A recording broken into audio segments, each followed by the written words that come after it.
Welcome to the second episode of Your Nation podcast. Today we have Ricki with us. She is a speech and language therapist. She'll be telling us about the journey to the UK, how she got here, how it's been so far, and whether she still loves it or not.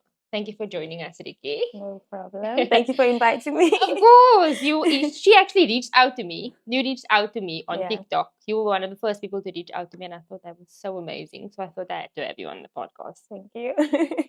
So tell us, how's your time in the UK been so far? I would say it's been a bittersweet moment. The highs have been very high and the lows have been very low. But to be honest, I'm enjoying most of the journey. Yeah. Are you here for good? No. No. Was there any point in your time here that you thought I could stay here for good? Probably like the first 2 months when I was still settling in, getting to know everything. But as time went by, I'm like, I'm not sure if this is for me. So what was your motivation for coming to the UK? And then after that couple months, like what is your reason for not wanting to stay? Okay, so the main reason why I came was, so during my ComServe, the hospital where I worked at, they were like, oh, we don't have a permanent speech therapist. We thinking of like keeping you on. So I was like, okay, cool. June came and like, I was like, what's happening, guys? They're like, oh, not sure. And then I thought, no, let me start applying for jobs. Just to like a safety net type of thing. So if they don't pull through, I know I have something to fall back on. Then I decided to start applying for jobs, applied, and then I got this company. And then I was like, okay, cool. London, was watching the girlies on YouTube and everywhere, checking out the London life. And I'm like, oh, I could live this like for a good time. And then time went by and then I got the job this side and I asked my hospital, like, are you taking me or not? They were still like, unsure. Yeah. And then I was like, no, I'm just going to accept this job. Accepted the job, spoke to my parents, and I was like, oh, this is what I want to do. They were like, cool, we support you. The world is your oyster. Go do you, boo. Nice. And then after that, I was like, okay, this is a very big decision to make. And it's the move costs a lot of money as well. So I was sort of like investing in myself. Yeah. And I was like, okay, if I'm going to spend so much money, let's make it like worth the while. Yeah. And my initial plan was to stay for around 5 years and then see after those 5 years whether I want to continue or not. And then, moved here. And then the first month I was like, yeah, I can do this. I can do this. And then the more I started working in the field that I am, I was just like, not sure if this is for me type of thing. Okay. Yeah. Is it completely different to South Africa? Is that what's getting at you? So the main thing for me was, so when I was studying, COVID happened in our practical year, which is where we get exposed to schools. And I never got that exposure to schools. So the only thing I knew was hospitals, because that was the only thing that was open during and after COVID. And then after that, I was just like, let me come to the UK. I've never worked in schools before. Let's just come see how it is, you know. It was mainly for experience as well and just exposure for me, the move. And the bits of schools that I was exposed to back home, I did enjoy. Yeah. So it was just a thing of like, okay, I enjoyed it at home, let me come here. And then school-based therapy back home and school-based therapy here are two total different things. And I think for me, it's also a thing of like I had certain expectations and those expectations weren't met. Yeah. So it was kind of disappointing. Was it your own expectations or was it like advice that you got? Both. Okay. Both. So like what type of expectations weren't met for you? So it was a thing of like back home we have a dedicated therapy space within the schools. Okay. So most of the schools that I work in, I don't have like my own therapy room. Okay. So I use like either a classroom or the dining hall or outside sometimes just to give speech therapy to kids because it's so limited space. Where at home, like you're the speech therapist and there's a dedicated space for you, whether you're in a hospital, whether you're in a school, like there's a dedicated space for you. Where here it's so different. And speech therapy this side, like for example, the area that I work in is social, emotional, mental health, which is SEMH. We don't have that back home. So, and I was placed in schools that mostly had that. So to a point, I was like, I'm not skilled enough for this. And there were a lot of moments where I was like doubting myself. And it had an impact on my mental health, I won't lie. Because I felt unskilled, and you go to schools that have these high expectations. And then when you don't deliver the way they expect you to, then you, even though you know you put 110% in, you kind of like feel bad, and you're just like, ugh. And also it's not like it's like a paper-based job. It's actually people's lives that are in your hands. So the mental pressure that you feel is warranted. Yes, and most of the kids, so this side of the world, they have something called an EHCP, which is like an educational healthcare plan. So the government pays for like their speech therapy services, their OT services, and after a year we do something called an annual review, where we review the targets that we set for the student the year before. The parents are there, sometimes their social workers or someone from the local authority, which is like the government, is there, and you have to explain now what you've done, the strengths, the previous strengths, the new strengths that they have developed, and things like that. So it's also that kind of pressure, where back home it's just a thing of like the parents, it's either the parent is paying for the service, or you're working at a government hospital and you're just giving the service. People are just grateful that they're receiving some type of therapy. Where here a parent would be like, oh, my child, this was a goal 12 months ago, why is it still like an outcome type of thing. And then now you have to try and explain, because there's someone from the local authority, also they pay for that's so much pressure. So just things like that, where you're just like, oh oh man. So they want you to work medicals, not knowing or they are full well aware of how, like, the challenges that their children face, but they still want you to work medicals. So perhaps tell us about like the children you work with. I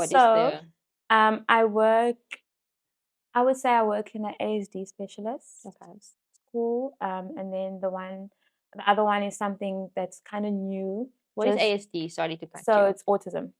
Yes. And then so ASD, and then PDA, which is the Pathological Demand Avoidance school. And then the other school I work in is SEMH school.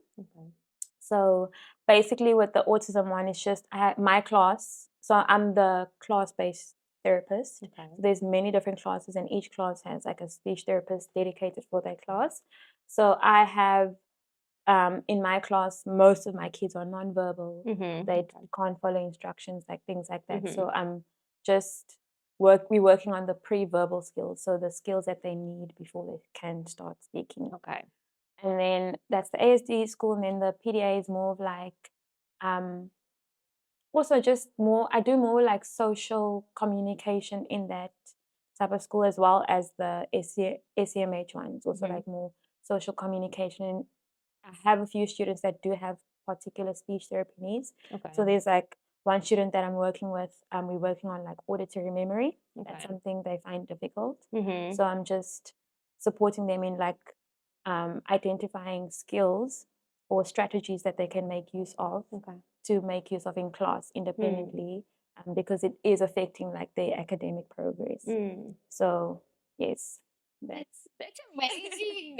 The work you're doing is honestly amazing. Yeah. Do you go to, so you have 3 different types of classes. Do you go each one of those at different schools? Is every day like a different school for you? So Monday and Tuesday I'm at the PDA school, and then Wednesday and Friday I'm at the ASD school, and then Thursday I'm at the SEMH schools.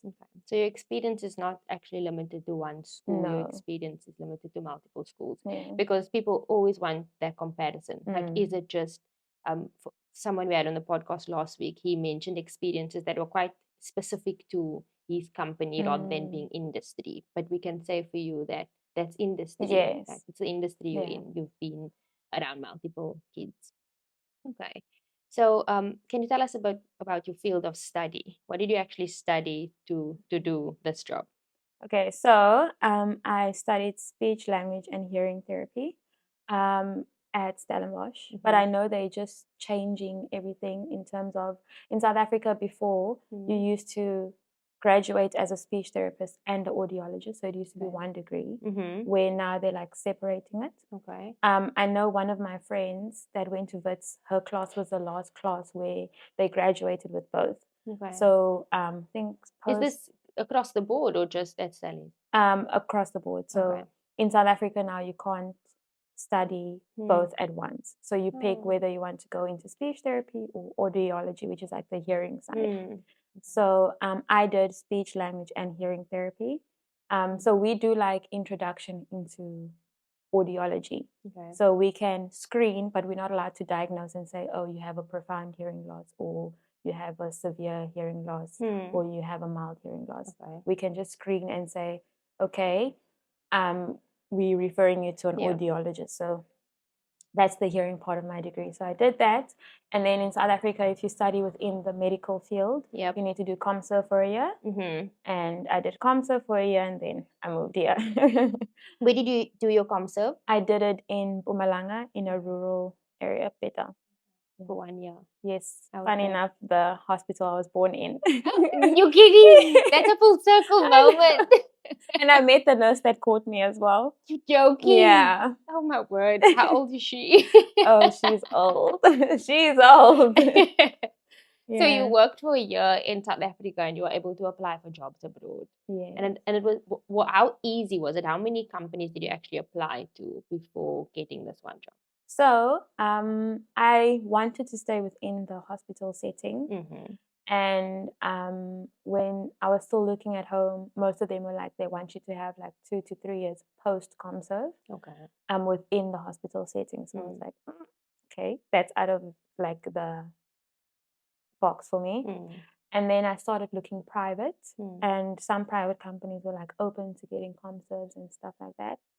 And then I just applied to this company, and they were very open to getting new people that have just either graduated or finishing ComServe. And then I applied and then I got the job. Okay. And you mentioned the cost to move was quite great.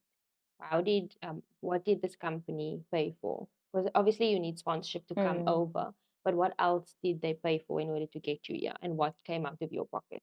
So what they paid for was my visa, my certificate of sponsorship, and I remember there's a police clearance I had to do, but that fast track one, they paid for that as well. Okay. The rest was a watchdog or something like that.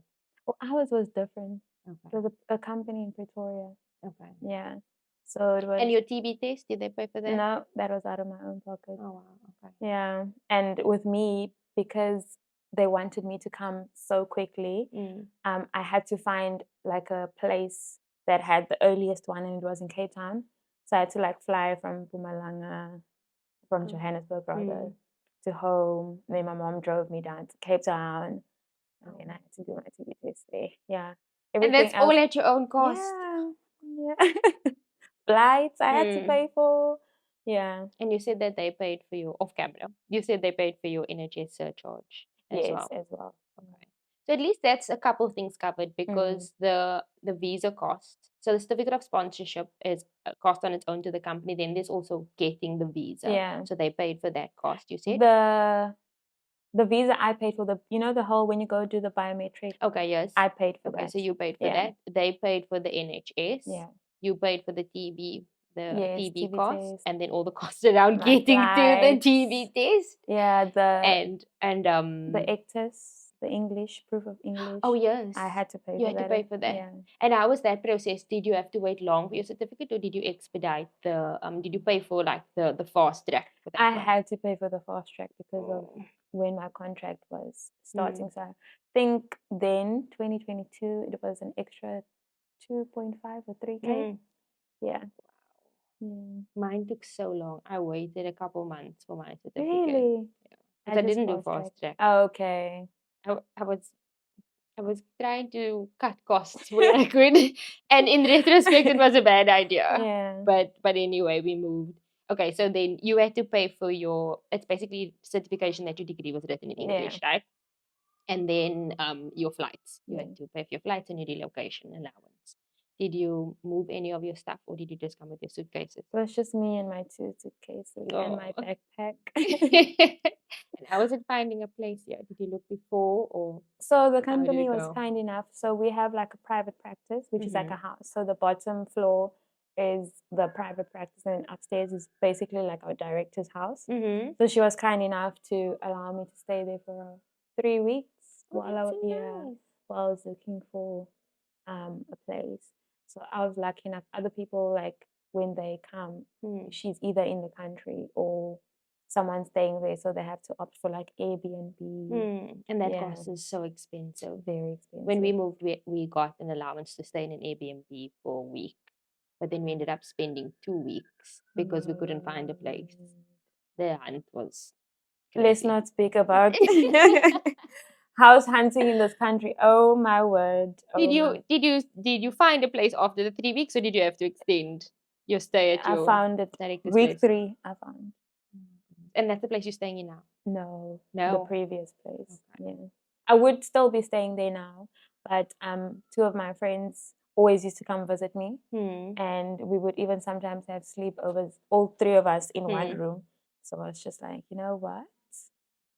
Let's just move in together. Yes, that makes sense. Yeah. And do you pay less now because you have a flat bit share? more because I was in a house share. Okay. So I think the only extra cost now is just the bills. Okay. Where previously everything was included in the bills. Yeah. Okay. In the rent. Yeah. Right. So do you think that the industry is looking, so do you think that there's a lot of opportunity in the field that you're in now for people from South Africa to come to the UK? There definitely is. I think they also becoming more open to like just accepting, is foreigners the right word? Yes, we are foreigners. Foreigners. Yeah, definitely both in schools and hospital.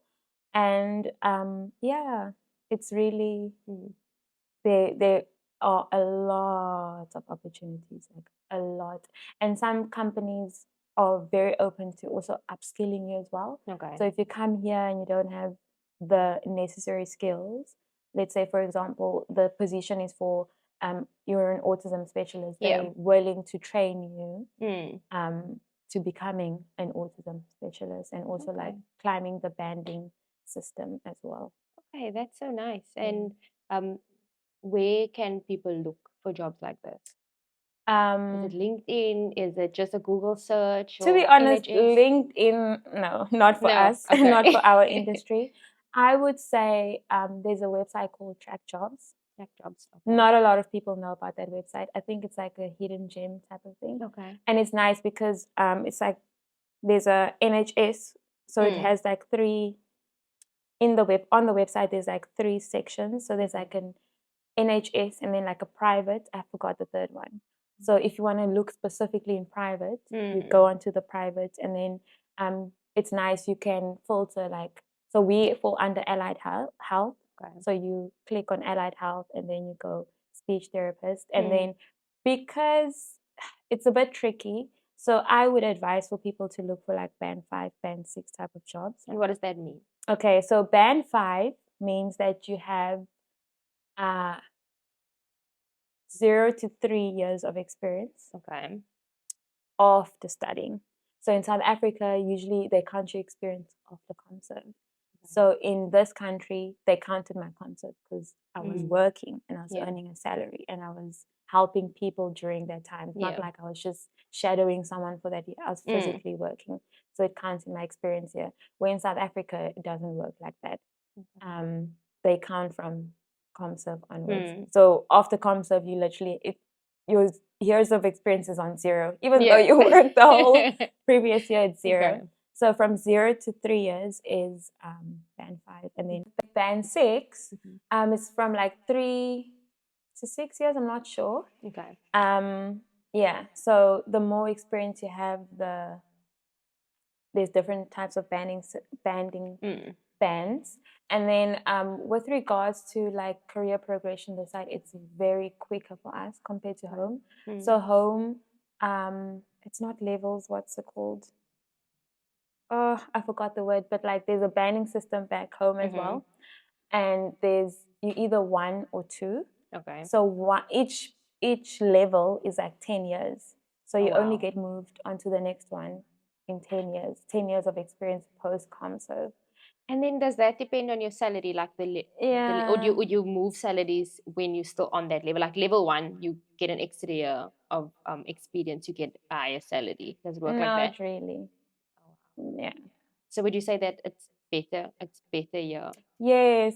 I mean, my salary when I started and now, and it's been like what 3 years. I've moved up. I've been like my salary has increased for like 3-4 times. Back home, Nice. I'd still be at the same place.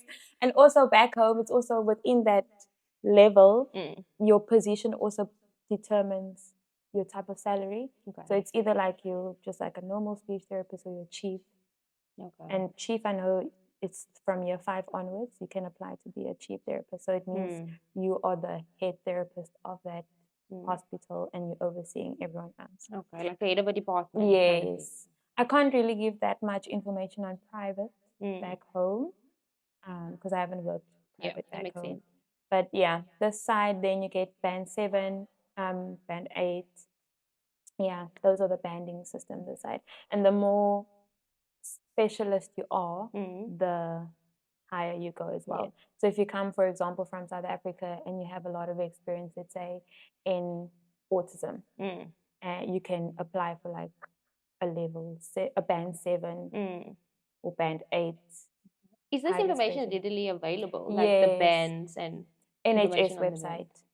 band? NHS website. They explain it very, very well. Okay, Yeah. nice. That's actually good because a lot of fields there's not enough information No. before you move over. You just hope for the best. Yeah. And like you compare the UK salary, you do the conversion, you're like, oh my goodness, it's a lot of rands. And then you get here and you are Rent goes off, you're like, yeah, dumbstruck. no.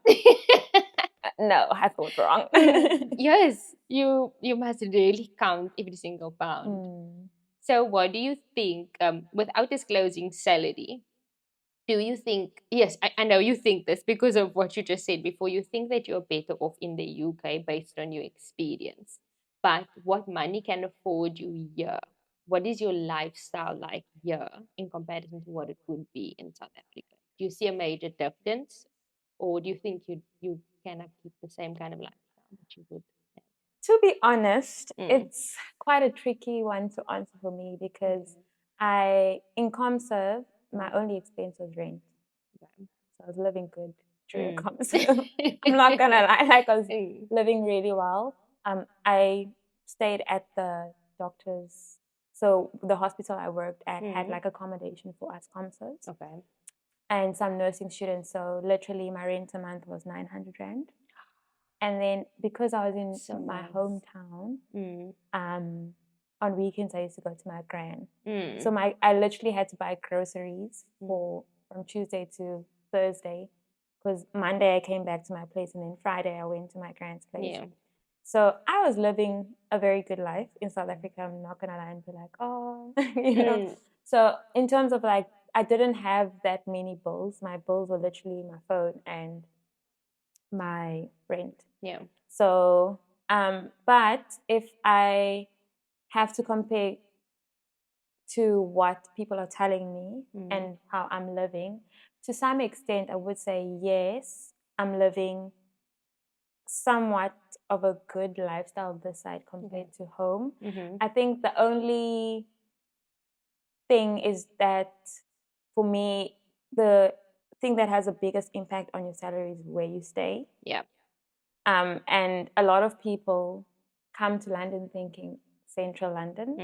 Big Ben. 5 minutes from Big Ben. The shard, you wake up in the morning, you see the shard. You see the shard. Or you live by the Thames. I want an apartment by the Thames with a yard. No girl. Or like you have one behind you, Westminster is Yes. like behind King Charles is like your name. Yeah, no. So I would say to some extent I love my lifestyle this side is somewhat better than what I wouldn't say what it was back home because of the like I said before, I didn't have bills basically. Yeah. So my money was the salary I got was really my salary because the only thing they take off during ComServe is like tax. All these other pension and things like that they don't take off because it's your community service here. Okay. Yes. So like all these extra bills people have, I didn't, or normal people working, I didn't have. So yeah, so I would say because of where I live, my lifestyle is somewhat better. And I'm saying that because I'm still able to send money home and still have a good life, like still be able to go out, do adventurous things and things like that. Like now I'm planning to travel in December. Back home, you can't decide in October that you're going to go. You must plan it. Yeah. So also it's just the traveling opportunities are so much better this side. Yeah. Apart from work, would you say that that was a motivator for moving overseas? To be honest, I didn't think about moving this side would open the doors for me to traveling more. My main drive to come here was just for career progression because I just wanted to come here, gain experience, and go back home and be like, you must give me what I deserve now because I have not any experience, UK experience as well. So for me, it was more of like a career type of move. Yeah. Just career growth, professional development type of move. And then when I got here, that's when I got exposed to, like traveling is easier. People are able to go to European countries 2-3 times a year. Oh, wow. Like, and it's cheap. It's like going from Cape Town to Joburg. Literally. Or just one city to another. Yeah. It's super cheap.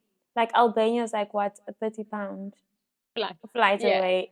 So that's mad. Okay. We don't have visas for all of the countries. That's definitely a cost. But still, once you have the visa, you can just hop on a plane quite easily. I think that was our motivation. Like we really wanted to travel, but we also wanted career progression and a passport, hopefully one day. But then you need to stay for 6 years, girl. I mean, my minimum plan was 5 years, so it's just an extra year, you know. That's true. Yeah. And then back to the culture of where you're working now. What is the culture like? Describe it to South African people, because you know our culture, we like to talk, we like to mingle, we like to kind of get along with our colleagues. How is that different here? What do you make of it? It's very different. For me, so back home, if you're new to a place, people come to you and they're like, "Oh, hi, I'm Michaela. I work in this department. Like, if you need anything, come through." Where here, I had to be the one saying, "Hi, I'm Ricki. I'm new. I'm the speech and language therapist." You know, type of thing. And I had to make a lot of effort because I purposefully did this. So in the one school, I would spend time with the staff during lunch, and in the other school, I used to isolate myself. Okay. So I just wanted to like compare and see. So the one where I isolated myself, no one used to come to my office and be like, "Why are you having lunch on your own?" Like, come up, type of thing. Like when I left that school, I only saw the staff room when I left, and I was leaving with another teacher, and we had to go get cupcakes from the staff room. And then some teachers, it was like their first time seeing me. They were like, "Huh? You've been in the school since when?" "Oh, it's been over a year." What? Type of thing. Where the other school, where I exposed myself, I got invited. I got to like make friends with some of the staff at that school, and like you get invited to like work drinks, and I feel part of the team in that school. I know they have like wellness days, so sometimes if it's a day I'm not in, they'll move it to a day that I'm in. Oh, nice. Yes, because you're part of our school team. Like, you're not an outsider. We feel like you're part of the school team. So yeah. So you did a little bit of an experiment. Yes. So you need to put yourself out there. It takes effort to actually immerse, to actually get involved in the culture. Yes. And also, the bigger your school is, the more difficult it is to make friends. Like, I visited a school once, and it's a very big school. And some of the speech therapists, there's a speech therapist that worked at one of the schools that I worked at, and she was working there. And we had to like shadow a student to see whether she's suitable to come to our school. Yeah. So we did that. And then I was asking, oh, where's the speech therapist? And they're like, who? And I'm like, she works here. She's been working here since like last year, September.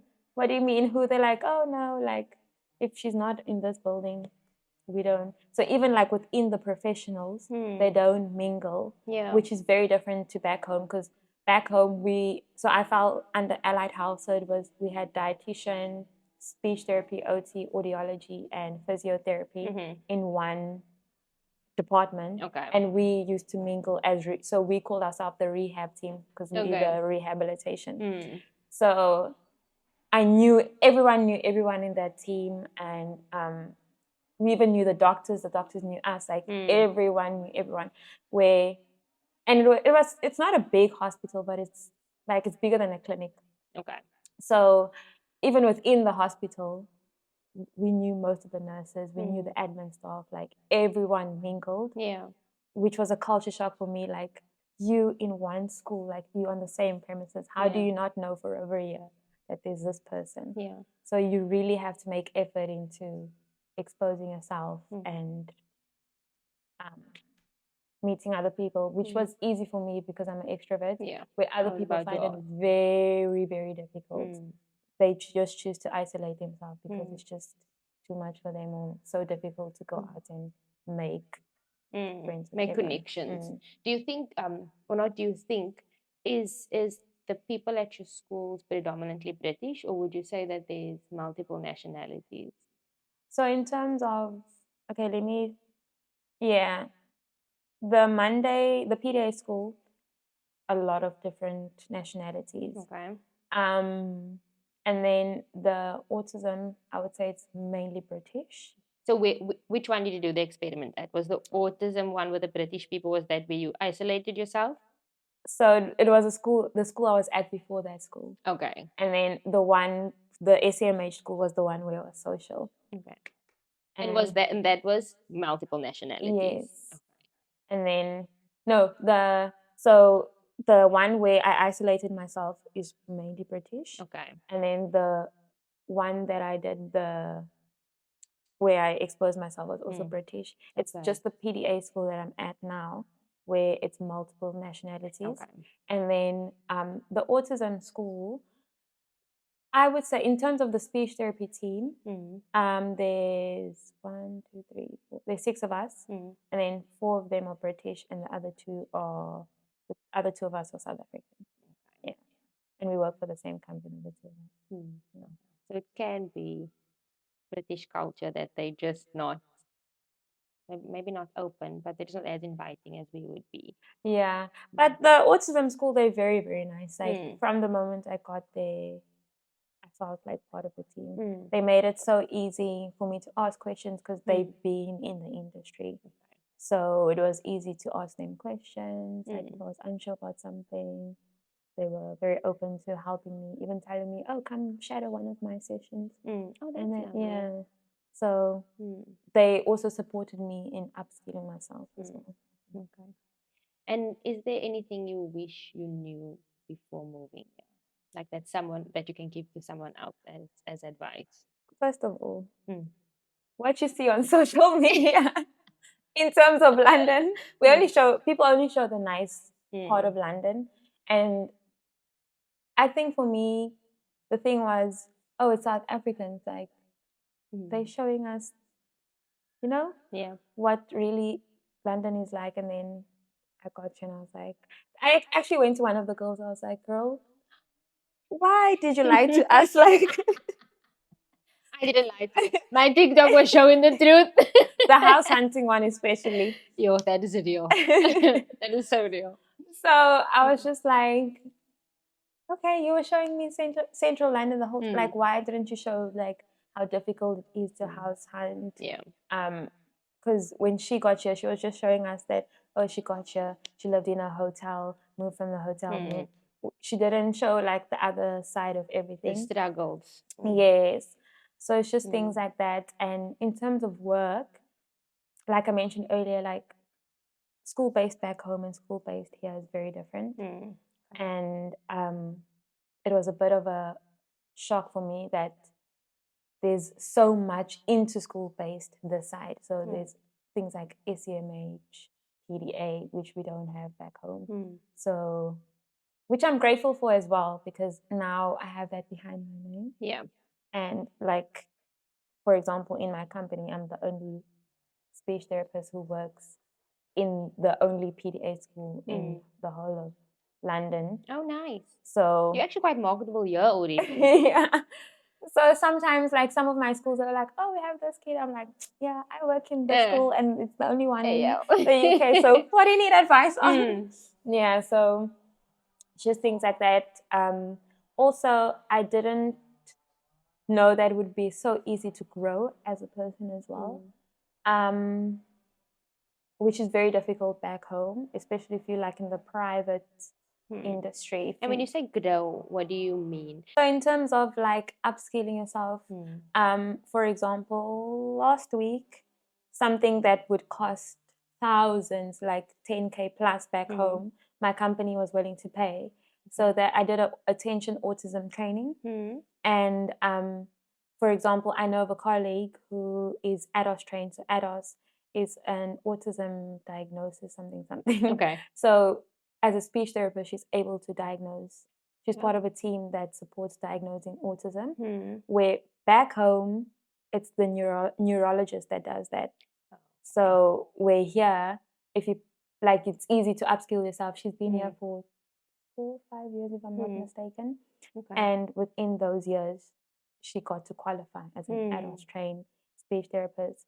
And you exposed to so much, and because you're exposed to so much, they want you to have certain certifications behind your name. So they're always pushing and willing to pay for you to get those things behind your name. So like attention autism is one of the things. I know a Macathon, which is like a form of signing. Okay. It's also very difficult and expensive to do back home.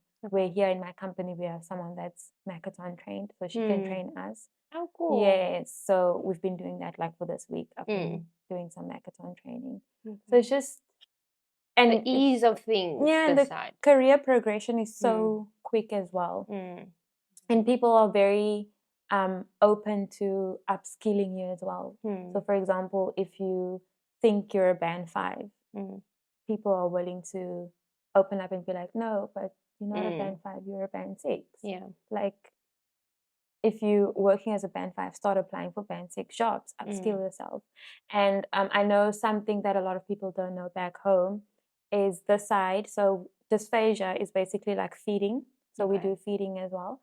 And back home, we graduate with those competencies. Where this side, you even though you graduated with them in South Africa, they want you to still do dysphagia competencies this side of the world. Okay. So and what does that involve? Is it like money or is it just time? So you need to prove yourself that you can do the feeding part of speech therapy, because that's the only part of our job where you can actually kill someone. Okay. Yeah, so back home, we graduate with dysphagia competencies, where here you have to like work with a supervisor and do feeding for a year, and someone like looks at what you're doing, marks you, and then after a year signs off whether you're competent or not. Okay. Yes. So that's because for me, that's what I'm passionate about, and I think that's why I'm like I feel like it's also playing into why I want to go back home, because it's so I'm already working and finding time to do that on top of my already big workload. It's very difficult to try and do dysphagia competencies as well, because you need to look for someone who's already got it. And for me, luckily, there's someone in our company that supports that, where other people don't have that. So that, like, if you're working in private, you need to like try and find like now someone who works in NHS or So but it makes sense, because another thing with us, we study 4 years and then you do your ComServe, where here you can do like an undergrad and then do speech therapy as a master's, which is 2 years, which makes sense why they want you to have dysphagia competencies, where with us, it's part of our training already. Yeah. So, yeah. And all the things you wish you knew, is the information like of the different streams that's within your field, is all of this information available on like NHS? Can people research this so that they can become aware before moving here, or did you learn it when you were here? I learned it when I got here. And most of the people in the company that I've spoken to as well. It's just one of those things where you have to, you can only access certain information because you're the side of the world already. So things like PDA, I did not even know that there's something as pathological demand avoidance. So it's something I only got exposed to last year. No, I'm lying, this year February, because I moved to that school this year February. So like you have really, to learn on the job. Yes. And SEMH is something I was told about by the company before I started working. Like, this is the type of schools we are thinking of placing you in. And for me, most of my information I got through the company. And I've tried, like after being here, looking online on like YouTube and stuff for information. It's very difficult. I don't think a lot of people move from South Africa to here to work as a speech therapist. And those that do move, they don't really like push content or information to educate other people as well. So it's a lot of the information you have to be here to get the information. And also something a lot of people don't know as well. You can work as a speech therapist in a prison this side of the world. Is that not the same in South Africa? No, we don't do like psych and things like that. So that's an avenue. And is that also available on this job website? Maybe that Yes, was the third option. That's where I got it. That's where I found out about speech therapy.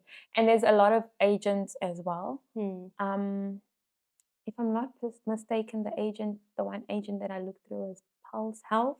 Pulse Health. Yes, I will check off camera and then I can just put it in the video. And then Okay, that's good. So if you could give people a final tip for their job search in the UK, what do you think the main tip would be? First, I would say go look for the job. And then once you found that job, try and speak to people that are on the side already to find out information about that particular job. Because, for example, like I don't work in AAC, which is like I'm trying to find like layman's term to explain it. AAC is basically like a form of communication that people use. So it could either be low tech or high tech. Who's that guy that passed on? Steve Walking. Yeah, so you know he had the machine. So that's an high tech AAC device. Where low tech, which was something I used to use in the government hospital, is where we print out a communication board and then a person uses that to communicate. Like the buttons. Yes, or it would be like pictures of a doctor, sick, help. And then I had a stroke patient, for example, where her stroke affected her speech. So while we were supporting her in getting her speech running again, we had like a low tech AAC. So for example, there was a day where she was having pain and she couldn't explain to anyone what the pain was. So I made like this board with different types of pains, like areas of pain, and then she like was able to tell us, I have pain in my stomach, and then the doctors got to investigate. Oh wow. So yeah, so things like that, like find out, look for a job, and then once you find that job, try and find someone within that industry. Or I know on track jobs, some of the job applications, they have like the head speech therapist in that particular, where the hospital school, and they're very open to giving you more information about what it entails and stuff like that. And I've tried it out lately, just to, like, for example, with the prison one, because I didn't know what a prison speech therapist does. So I phoned like as if I'm applying, and I was like, oh, I'm very interested in the thing, like what does it entail? And then they were very open to tell me like what it entails. Yeah. And also they even got to explain like the different types of prisons. And then like which one you will be placed at, why you will be placed at there, what type of support. So some of them, there's like something I really enjoy doing, which is social communication, which is basically supporting people on communicating with like in a socially appropriate manner. So you support like prisoners in that field so that when they go back into the community, they don't have to punch someone to get their attention. They can either do a light tap and Okay. So communication yes. is key. Reach out to people. I think there are probably going to be a lot of responses to this post. People are going to have a lot of questions because I surely didn't know that the UK sponsored for speech and language therapy. Salt. I learned that salt. But like now you know, and there's a lot of people who study this in South Africa and they don't know that there are opportunities out there. So perhaps we should do a follow-up once we get the questions. No problem. And I like for me, I think another thing that has been pushing me, it's just I don't have the motivation at the moment. What's lacking? Is it the weather? It's just I work far from home, not that far, but it's a bit far. You know, get home sometimes and you're just tired and you don't have time to film. But when something that has an idea or is idea the right word? But I've had this thing in my mind that I really want to give South Africans an opportunity to come this side because of how high our unemployment rate is. It's an idea, and definitely. It's people think it's difficult. It's very, very easy to move to the UK. It's not like, for example, like Dubai and America, where you have to like write a board test and you have to have your masters. Because here you can move over as a newly qualified therapist. That's what I moved as. Moved over as a newly qualified therapist, and it was quite easy. And because of you're newly qualified, people are more open to like supporting you in your journey. Whereas if you're coming as a highly specialist, they already expect certain things to be in place and you to have certain knowledge. So I really want to support people because the job, finding jobs for us in South Africa is very, very difficult. Because a lot of people want you to have 2-3 years experience post-concert, and for me it doesn't make sense. How do you get that when you are looking for a job? Like you need to get a job in order to get experience. True. Okay, so that's actually one really good thing about the UK, finding a job in our industry specifically. And what's your medium? What do you want to put out there? How you plan to help people, or do you want to keep the idea to yourself? No, so one of them. This is gonna put pressure on you. You know what's a funny thing? On my birthday this year, my friends they know because I've been singing probably since 4 years. I've been saying I'm gonna start a YouTube channel, and mainly like I want to educate people and support people in different avenues and things in life. And then this year, my friends were like, Ricki, on my birthday, they're like, let's make her like we want you to commit to something this year, and it must be something that like we all know that you are capable of doing. And then I was like, and then my one friend was like, YouTube. Yes. And I was like, you have hey, personality on it. I was like, hey. Hey, so I've been saying my channel is there. It's just that I have content that I've shot, edited even. That's just chilling. No, we need to see it. We need to see it. We're gonna plug in this video on TikTok. I'm gonna tag Ricki. You must follow her. She's gonna be posting from now on. And on YouTube, I'm also gonna tag her. I'm gonna put a link to a video to your YouTube channel actually. Okay. Because people now want to the hear your pressure voice. is on. Yes, the pressure is on now. Yeah. People want to hear your voice. Like you said, you want to help people, and that is the best way of helping people. And that's the thing, because I really feel like when it comes to information, especially in my industry, there's not much information out there. Like I thought that, it was easy for me to find the job because of the type of company that I work for. where like I found out people are moving into the NHS like easily. Straight after ComServe, I know of occupational therapists, dietitians that just finished ComServe and came. So allied health in general, it's very easy, and there are a lot of jobs for us because not a lot of people in this country study in that field. So I feel like it's like nursing as well. A lot of the nursing is foreigners that do the job. So yeah.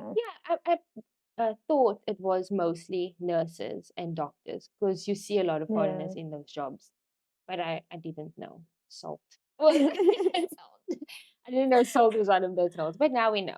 So we thank you very much for coming today. I learned so much from you.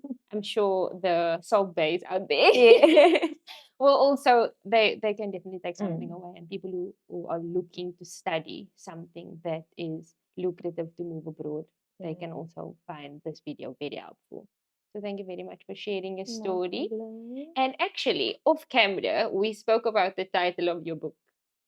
We spoke about the title of your book a couple weeks ago. Do I remember it? Do you remember it? I don't. I remember. What was the title of your book? It summed up your journey. And in the beginning, you said your journey was a roller coaster. Yes. But also, off camera, you mentioned that like some of the children you work with are very difficult because of the field that you're in. And I think yours was, look, help us out. What are you doing here, bitch? Yeah, what are you doing here, bitch? Maybe just share if you want to. Okay. You want to share a story about like the kids that you work with. Okay. So, I never thought I'd be passionate about this, but then the more I think about it, I feel like it's because I experience some of the things that kids are experiencing in terms of like mental health. I went through that as a kid. Okay. So, I work in a setting called social emotional mental health, which is they call it SEMH. So those type of kids are kids that have either been neglected, they are being abused, whether that is sexually, physically, emotionally. They are either being going through a lot as a child, like things kids shouldn't be experiencing. And quite a few of the students I work with, it's either like they live in two separate homes. So like mom lives in one house, dad lives in one house. Which if you think of it as a kid, it affects your mental health. For sure. Especially at like the age of like 8 and 9. And within those homes you either experience or you are witnessing what's this thing like domestic violence and things like that. And some of the kids I work with, they live in like homes, so they are either like in an orphanage home, or their home situation was so bad that they had to be taken out of that situation and like go live with a foster parent or whatever. So so because of what they're going through, school is like a platform or a place for them to take out what they are feeling. Okay. So some of them would come, they probably have just experienced domestic violence that morning, and they come into school and already they have a foul mood. So they're either like very angry or something, and then like sometimes am I allowed to say? Yes. Sometimes I would say like, I'm gonna use your name, so I'd be like, good morning, Michaela, and then they would like just look at you. Where someone else, you would be like, you would walk in to the classroom and they're like, oh fuck, not this bitch. And then you're like, oh. The first time I was just like, this child just called me a bitch. Yeah, so it's just their way of letting out what they're feeling and things like that. So yeah, I get called a lot of things. And it took me a while to understand. Actually, I would say it took me quicker to understand compared to other people, because like I said, some of the things they're experiencing, I also experienced as a child. So it took me a while to understand that, oh, I used to sometimes go to school and do the same thing. Like that was what my way of taking out my frustration on what was happening around me, on like my teachers or my friends or whatever. Yeah. So yeah, it was just You understood. You Yeah. couldn't get angry. Like No. you were taken aback, but you can't get angry at those things because it comes with a territory. Yes. And then but some of the kids, like, they're not like that. I wouldn't say they come from perfect homes, but they're not going through what some of the other kids are going through.